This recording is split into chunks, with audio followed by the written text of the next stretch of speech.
नमस्कार, मैं हूं मोहित त्रिपाठी और आप देख रहे हैं यूपी सिटी लाइव, जहां हम आपको देते हैं दिन भर की 10 बड़ी खबरें सबसे तेज, सटीक और सबसे पहले। आज के बड़े मुद्दे कौन हैं, कौन सी खबर देश दुनिया में सुर्खियों में रही, चलिए जानते हैं टॉप 10 न्यूज विस्तार से। यूपी में अभी विधानसभा चुनाव 2027 दूर है, लेकिन राजनीतिक सरगर्मी अभी से तेज हो गई है। अखिलेश यादव अपनी पीडीए पॉलिटिक्स के सहारे सत्ता में वापसी की कोशिश कर रहे हैं, जबकि सीएम योगी आदित्यनाथ हिंदुत्व और विकास के मुद्दे पर चुनावी रणनीति बना रहे हैं। समाजवादी पार्टी के अध्यक्ष अखिलेश यादव 2027 के चुनावों को लेकर पूरी तरह तैयार हैं। उन्होंने राजनीति को केंद्र में रखते हुए अपनी रणनीति बना ली है। लोकसभा चुनाव 2024 में 37 सीटें जीतने के बाद सपा को उम्मीद है कि विधानसभा चुनाव में भी यही फॉर्मूला काम करेगा। अखिलेश यादव ने दावा किया है कि बीजेपी जातीय समीकरणों को दरकिनार कर सिर्फ हिंदुत्व के एजेंडे पर चुनाव लड़ना चाहती है, लेकिन इस बार पीडीए समीकरण बीजेपी की रणनीति पर भारी पड़ेगा।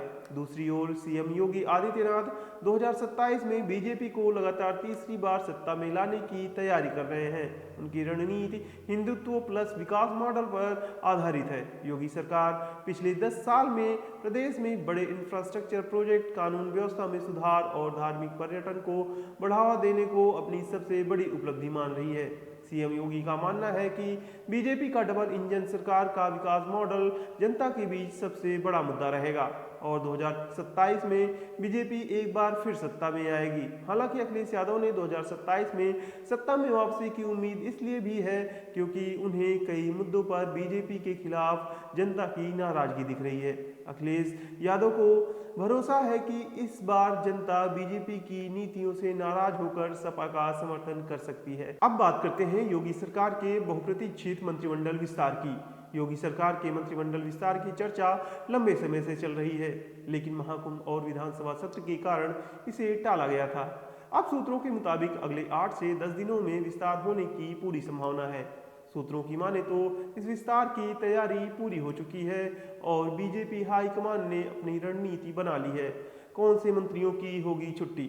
इस बार के विस्तार में कुछ मंत्रियों को बाहर का रास्ता दिखाया जा सकता है। पार्टी ने उन मंत्रियों पर खास नजर रखी है जिनके काम में लापरवाही दिखी या जिनके विभागों में भ्रष्टाचार की शिकायतें मिली थीं।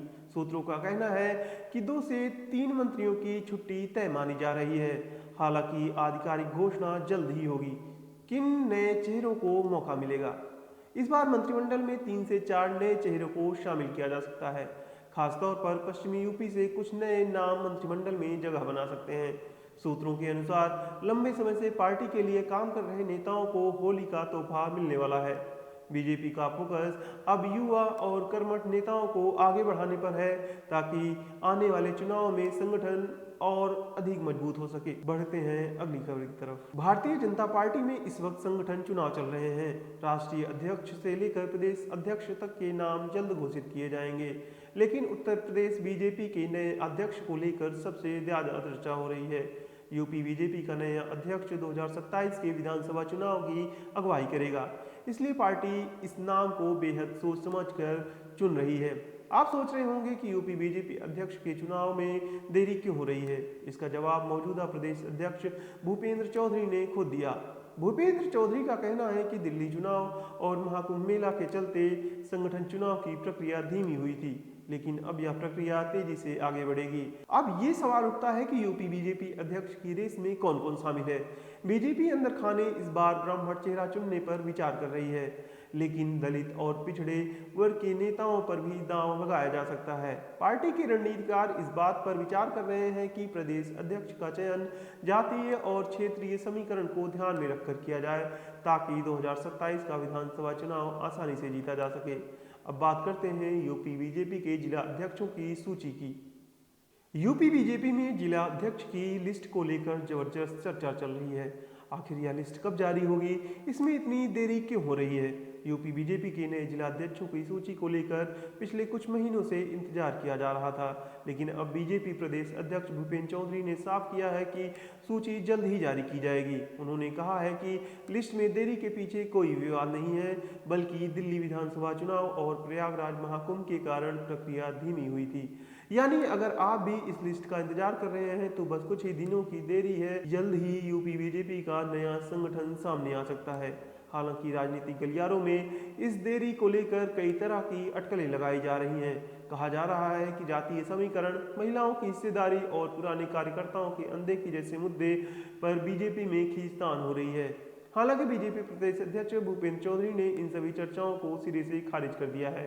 उन्होंने साफ कहा है कि पार्टी का संगठन पूरी तरह से लोकतांत्रिक है और सभी वर्गों का प्रतिनिधित्व दिया जाएगा।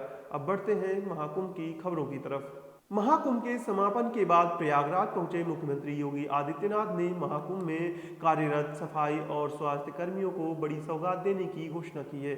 मुख्यमंत्री योगी आदित्यनाथ ने ऐलान किया है कि महाकुंभ में लगे सफाई कर्मियों को 10,000 रुपए का अतिरिक्त बोनस दिया जाएगा। इतना ही नहीं, अब से सफाई कर्मियों को अप्रैल से न्यूनतम 16,000 रुपए मासिक वेतन मिलेगा।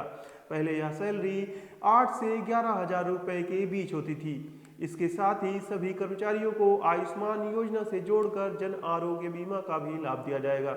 मुख्यमंत्री योगी आदित्यनाथ ने कहा कि हमारी सरकार ने प्रयागराज में महाकुंभ में सफाई और स्वास्थ्य कर्मियों को 10,000 रुपए का बोनस देने जा रही है।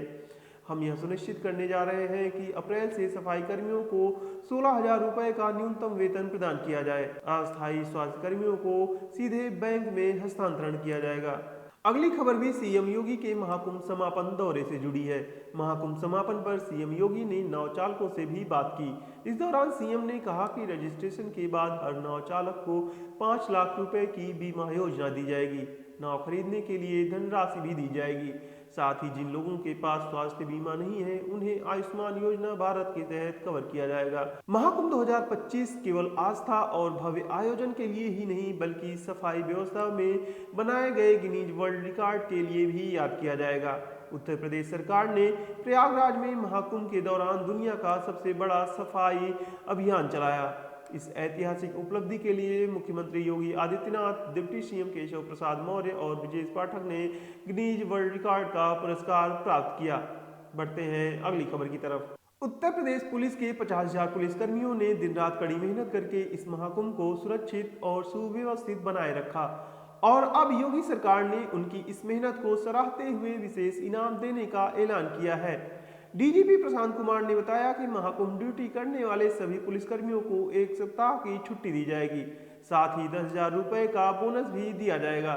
इससे सभी पुलिसकर्मियों को मानसिक और शारीरिक राहत मिलेगी। बता दें कि कुंभ के दौरान उत्तर प्रदेश पुलिस ने 24 घंटे 7 दिन ड्यूटी करते हुए पूरे आयोजन को सुरक्षित और व्यवस्थित बनाए रखा। यही कारण है कि मुख्यमंत्री योगी आदित्यनाथ ने खुद उनकी तारीफ की और इनाम देने की घोषणा की। मुख्यमंत्री योगी आदित्यनाथ ने यूपी पुलिस की मेहनत की सराहना करते हुए कहा कि मुझे गर्व है कि उत्तर प्रदेश पुलिस बल ने महाकुंभ 2025 में ऐतिहासिक भूमिका निभाई। यह वही प्रदेश था जहां हर दूसरे दिन दंगे होते थे, लेकिन आज यूपी पुलिस पूरे देश में अपनी मेहनत और अनुशासन के लिए जानी जाती है।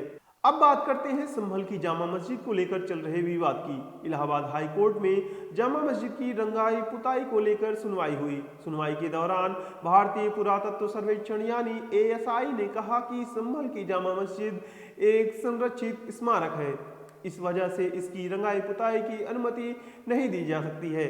एएसआई का कहना है कि यह इमारत ऐतिहासिक धरोहर है और बिना विशेषज्ञों की निगरानी में कोई काम नहीं किया जा सकता है। दूसरी तरफ जामा मस्जिद प्रबंधन समिति का कहना है कि मस्जिद में रमजान से पहले रंगाई पुताई और मरम्मत जरूरी है। इसके लिए उन्होंने हाई कोर्ट में अर्जी लगाई थी। अब कोर्ट ने इस मामले में बीच का रास्ता निकालते हुए एक 3 सदस्यीय कमेटी बनाने का आदेश दिया है। यह कमेटी तय करेगी कि रंगाई पुताई किस तरह से की जाए कि यह इमारत को नुकसान न पहुंचाए। यह कमेटी मस्जिद का निरीक्षण करेगी और शुक्रवार को अपनी रिपोर्ट कोर्ट में पेश करेगी। उसके बाद ही फैसला होगा कि मस्जिद की रंगाई होगी या नहीं। इस बीच सनातन सेवक संघ और हिंदू संगठनों ने इस फैसले का कड़ा विरोध किया है। उनका कहना है कि यह जगह पहले हरिहर मंदिर थी, जिसे बाद में मस्जिद का रूप दिया गया। हिंदू संगठनों ने जिलाधिकारी को ज्ञापन सौंपकर मांग की है कि रंगाई पुताई की अनुमति न दी जाए, क्योंकि इससे इमारत की मूल पहचान बदलने का खतरा है। बढ़ते हैं अगली खबर की तरफ। महाकुंभ 2025 के भव्य आयोजन में जहां करोड़ों श्रद्धालु पुण्य की डुबकी लगाने पहुंचे, वहीं एक यूट्यूबर की घिनौनी हरकत ने इस पवित्र आयोजन को शर्मसार करके रख दिया। महिला स्नानार्थियों के अमर्यादित वीडियो बनाकर सोशल मीडिया पर वायरल करने वाले यूट्यूबर अमित कुमार झा को पुलिस ने गिरफ्तार कर लिया है। उसके पास से 150 से ज्यादा आपत्तिजनक वीडियो बरामद हुए हैं। जानकारी के मुताबिक यह घटना प्रयागराज के पवित्र संगम क्षेत्र की है, जहां यूट्यूबर अमित कुमार झा महिलाओं के स्नान और कपड़े बदलने के आपत्तिजनक वीडियो चोरी छिपे बनाता था, फिर उन्हें अपने यूट्यूब चैनल पर अपलोड करके व्यूज और पैसे कमाने की कोशिश कर रहा था। लेकिन साइबर पुलिस की पेट्रोलिंग टीम ने जब इंटरनेट पर इन वीडियो को देखा तो तुरंत कार्रवाई शुरू कर दी।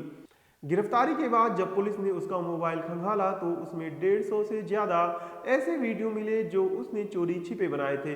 बताया जा रहा है कि वह महाकुंभ में अपने गुरु माधव सरकार के शिविर में रह रहा था, वहीं से इस शर्मनाक हरकत को अंजाम दे रहा था।